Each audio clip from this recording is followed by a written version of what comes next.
Balik lagi di video gua. Jadi hari ini gua mau bahas lagi tentang mikrotik. Jadi hari ini gua mau coba sharing konfigurasi mikrotik pakai fitur atau konsep PPPoE itu ya. Ya, jadi nanti yang kita butuhin itu dua router ya atau dua mikrotik.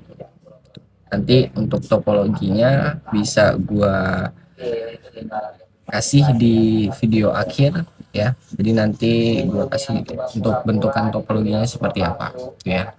Oke, jadi eh, hari ini gue mau bahas video tentang PPPoE. Jadi apa sih PPPoE itu ya? Jadi PPPoE ini adalah point to point protocol over Ethernet ya. Jadi ini protokol jaringan yang digunakan untuk menghubungkan beberapa perangkat atau router gitu ya ke jaringan Ethernet. Sebenarnya nggak cuma ke jaringan Ethernet aja, bisa ke wireless, bisa ke bridge gitu ya. Nah biasanya konsep PPPoE ini itu dipakai untuk ISP atau Internet Service Provider, layanan internet. Jadi mereka itu biasanya makainya konsepnya itu PPPoE misalkan atau RTRWNet itu ya, bisa pakai konsepnya itu PPPoE. Jadi nanti per routernya itu atau per modemnya itu di setting itu menggunakan protokol PPPoE ini gitu ya. Nah terus fungsinya itu apa sih, atau kenapa, kelebihan itu apa ya. Jadi yang pertama itu autentikasi pengguna. Jadi setiap router itu mereka itu dikasih atau memverifikasi identitas. Jadi nanti dikasih username sama password gitu ya. Nah dengan ini hanya pengguna yang memiliki kredensial yang valid yang bisa mengakses jaringan ke internet atau ISP-nya ya, atau biasa pakai konsepnya PPPoE servers ini ya. Jadi ada PPPoE servers dan PPPoE client itulah ya. Agak kelibet-kelibet juga. Nah yang kedua itu pakai pengelolaan IP dinamis ya. Konsepnya sama kayak DHCP tapi cara kerjanya berbeda tuh ya. Nah jadi nanti dikasih pakai IP dinamis si PPoE kliennya ini ya tuh. Jadi nggak perlu nyeting lagi di IP address tuh. Yang ketiga itu enkapsulasi data. Yang keempat itu manajemen bandwidthnya. Jadi kita bisa manajemen bandwidth sesuai dengan paket ya. Biasanya kan kalau kita pakai ISP itu ya, layanan ISP itu kan ada paketnya ya, yang mau berapa Mbps tuh ya. Nah itu bisa disetting tuh ya. Yang kelima itu keamanan tambahan ya. Jadi si PPoE ini itu mendukung enkripsi dan kompresi data tuh ya. Jadi sehingga komunikasinya itu lebih aman ya tuh. Oke, nggak usah lama-lama.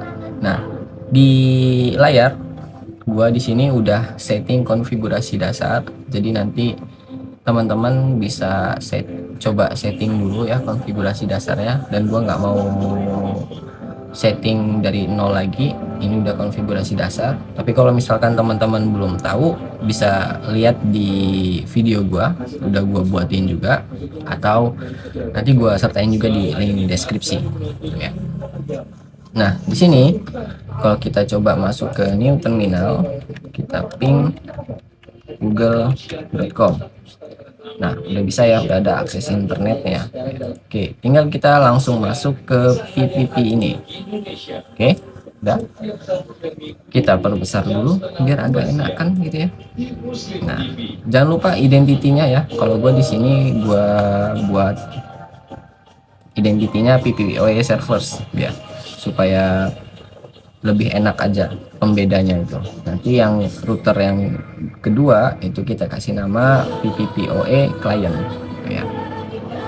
Oke, masuk ke PPoE servers, kita klik plus, service name kita biarin aja, interface nya kita arahin ke Ether 2. Nah di sini gua untuk PPoE serversnya itu Ether 2 ya.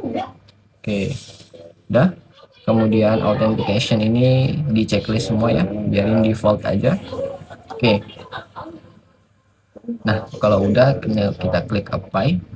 Nah, udah tinggal masuk ke bagian script. Nah, di sini kita klik plus. Nah, di sini bisa kita masukin di sini. Misalkan namanya BBPOE 1 ini ya. Nah, atau nggak usah ini, coba sini tes 1.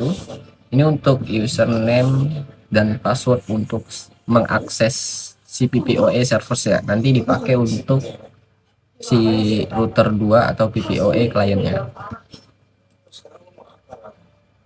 Oke, udah kita masukin di sini passwordnya, kemudian ininya kita pilih yang PPPoE, profilnya kita bisa pilih yang default encryption, kemudian local addressnya kita masukin,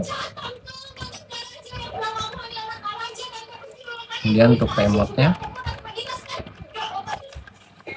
Oke, udah, dan kita klik apply. Nah, sebenarnya sampai sini konsep untuk konfigurasi PPO serversnya sudah selesai. Tinggal nanti kita coba di PPOE kliennya atau si router 2-nya ya. Klik OK. Udah. Nah, kalau udah kita coba cek di sini. Nah, di sini udah ada PPOE kliennya ya. Udah gue kasih identity juga. Dan kita bisa klik connect. Nah, sini kita bisa langsung masuk ke bagian PPP ini ya. Kemudian kita bisa klik di sini, kita pilih yang PPOE client. Oke, udah. Nah, kemudian di dial out-nya ini kita bisa kasih sesuai dengan tadi ya, tes. Kemudian passwordnya 123. Masalah ini tes 1 ya. Ya, T1 ya, sini ya. Oke, kalau udah, kemudian di sini untuk use per DNS dan add default route-nya jangan lupa di checklist. Gitu ya. Nah, jadi seperti ini untuk topologinya. Ini bisa pilih yang default encryption juga ya. Kemudian kita klik apply. Nah, kita klik OK. Kita lihat status di sini. Nah, sudah berjalan ya, local addressnya 11.2, remote addressnya 11.1. Nah, kemudian di sini ada encoding MPPPE 128 stateless. Nah, jadi PPOE MPP 128 stateless ini itu service autentikasi, juga memberikan enkripsi agar si datanya itu bisa lebih aman. Makanya tadi kenapa keamanan tambahan itu ya, ada enkripsi dan kompresi datanya ya. Nah, sampai sini sebenarnya sudah selesai ya. Udah running juga di sini ya. Nah, kalau kita lihat di sini IP address, nah, sudah ada ya. Langsung dikasih IP-nya. Oke, tuh. Nah, tinggal kita coba masuk ke IP firewall NAT. Sini kita buat SRC NAT, kemudian untuk out interface-nya bukan lagi Ether 1. Tapi kita buat di sini PPPoE out sini. Actionnya kita bisa pilih Masquerade, dan kita klik apply. Oke, kemudian kalau kita cek sini,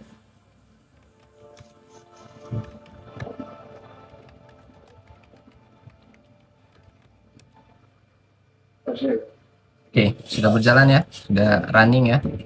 Tuh, jadi sederhana untuk konfigurasi PPOE servers dan PPPoE client ya, seperti ini. Sebenarnya masih banyak lagi konsepnya ya.